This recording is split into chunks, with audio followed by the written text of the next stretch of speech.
Hi everybody, welcome back to Brelsford Family Homestead. I'm Darcy. Tonight for What's for Dinner, I am making something we like to call favorite rice dish. Back many years ago when I was serving as a missionary in the Philippines, a friend made something like this, and so I have continued making it, and it is a favorite in my family. She didn't have any name for it. I don't remember calling it something, so maybe there is a name, but it is really simple. So I've got all of my things ready here. Let me show you. Simple ingredients here. I have a pound of ground beef. This is from grass-fed beef from a local farmer. Some diced carrots. There are 2 cups of diced carrots, 3 cups of diced potatoes, a cup of diced onions. I'm going to use a little bit of garlic and then some soy sauce, and we'll also need some water. You can cut all of this stuff up in advance. If you have something to do, you could cut it up in the morning and use it that night. Just be sure to cover your potatoes with cold water and refrigerate them, and then you can throw everything together that night. It's really easy. The leftovers reheat really well, and it's just super easy and delicious. So I'm gonna take you over to the stove and we'll get going. There's one other thing you will need, and that is cooked rice. I already have my rice going in the Instant Pot. Any type of rice will do. I'm using jasmine rice tonight. Also, you can use coconut aminos. I have done it before, but it was years ago, and so I can honestly not remember if I liked it or not. But you know, if you have a reason that you don't like to use soy products, soy sauce, then definitely give that a try. I've got my Dutch oven here preheated. I'm gonna put in my pound of beef. Now you can also use pork. If you watch many of my videos, you see that I use ground pork a lot because we raise pigs and we don't raise cattle, whatever, you know. I have made it with ground pork before and it turns out just as good. I just happen to have some ground beef right now. So just a teeny tiny bit frozen in the middle. Of course, I've got my trusty chopper. If you don't have one, get one. There's a link to this in the description. I use this every time I cook any type of ground meat. We're just going to brown this. I'm going to go ahead and also put in the onions. That is about 1 cup.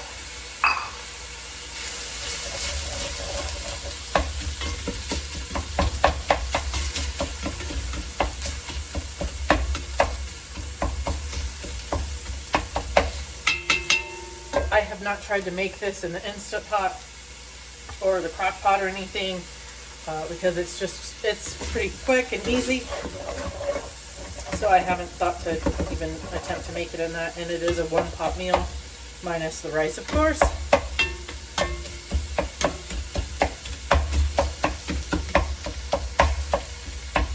I'll get this browned up and bring you back. The beef is all browned. I'm going to add just a good little spoonful of garlic.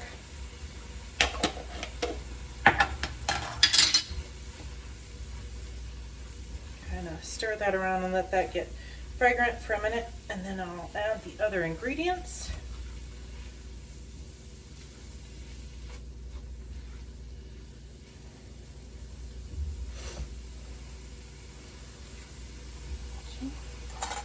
My carrots.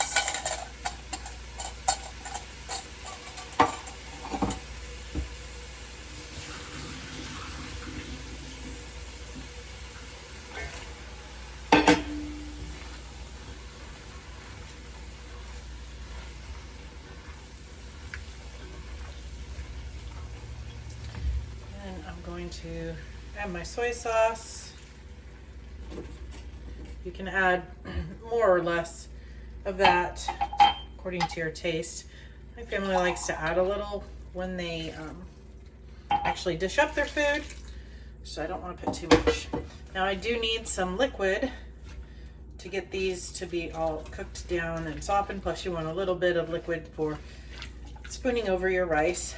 So make sure that you have you know, some you can't see the bottom, you know, there's at least the bottom is covered with liquid. I'm going to add a little bit more. If you had some extra broth, you could definitely use that too for some more flavor. I'm just using water. All right, now I'm going to let that all get hot, and then I'm going to turn the temperature down to low, which is like 2, maybe 3 on my stove. Cover it and let it set covered for about 25 minutes or until the vegetables are tender. It's all going to depend on how small you cut up your carrots and potatoes, but you want those to be completely tender. So when this is all done, I'll show it to you. We'll dish it up and take a taste. Our food is ready. Let me show you real quick.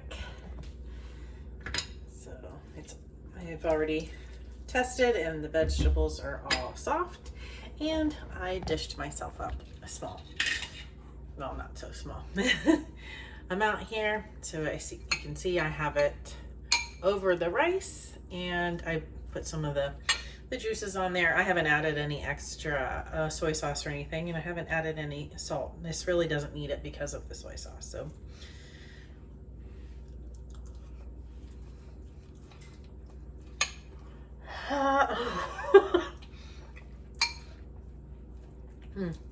I should have let that cool off a little bit first, but it's delicious.